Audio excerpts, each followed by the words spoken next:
Well, when most people think of the corner of Bloor and Bathurst here downtown, first thing that comes to mind, Honest Ed's, naturally, right? But the history of that neighborhood goes much deeper than the iconic store that once stood there. Its roots are tied to Toronto's Black community as well. And among the businesses that have been called the area home for decades now is a different book list. And it has grown to become more than just a specialized bookstore featuring Black literature. It is a cultural hub and gathering place for many in our city. And while they can't come together physically right now, the community continues to thrive in other ways. So let's go live now to the Annex, where CityNews reporter Mark McAllister joins us with more on why this is so very special. Good morning to you, Mark. Good morning. How are you? I'm doing all right. And so, yeah, you immediately think of Honest Ed's, right? And so this gives you a different perspective on what our city offers when it comes to diversity. For sure. And this is a space behind me. You can see the bookstore, but it's much, much larger than that, just south of Bloor, that brings people together. It has existed actually across the street prior to this spot before Honest Ed's was torn down.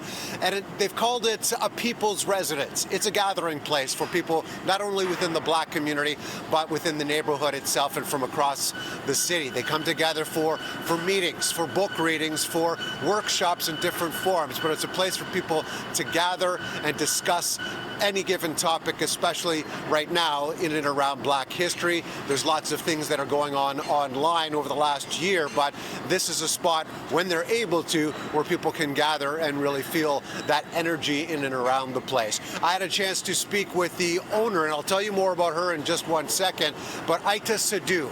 She's a fantastic woman with plenty of energy, and here's what she had to say about this place. Knowledge and literature in the bookstore business is hard.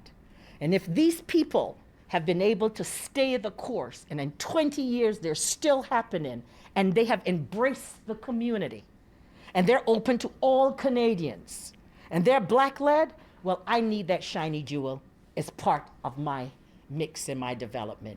It only made logical sense. And you can see, very dynamic, and she is the type of woman that does bring people together and inspires people. So you have people from all ages coming together. You've got a lot of young people that move into this space to hear more about the history in and around this area in Toronto as well.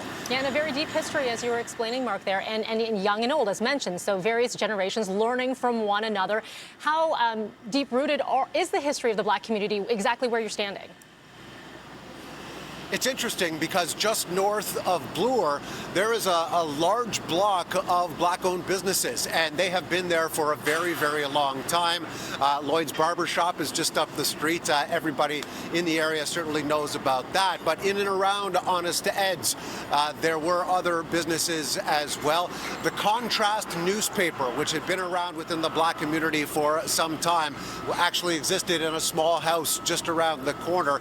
And again, people were able to feel that and understand that there is a deep-rooted Black community within the Annex area, and continues to be, thankfully, because of the space behind me as well.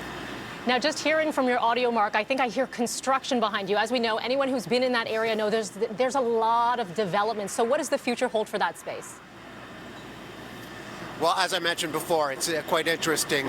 This space actually existed directly across the street. There are a couple of holdouts, as they say, where Honest Ed's used to stand. But as we know, Mirvish development is taking place, a future Mirvish village. And so what has happened is they've moved directly across the street for now. They have a great space here, but negotiations are taking place with Westbank, the developer for this new space, to try and get them back into a bigger and better space, because they know they're busting at the seams here. When people are here and these workshops and readings take place, there's standing room only. And so they want to make sure that they are deep-rooted all the more, not just decades past, but for decades in the future as well.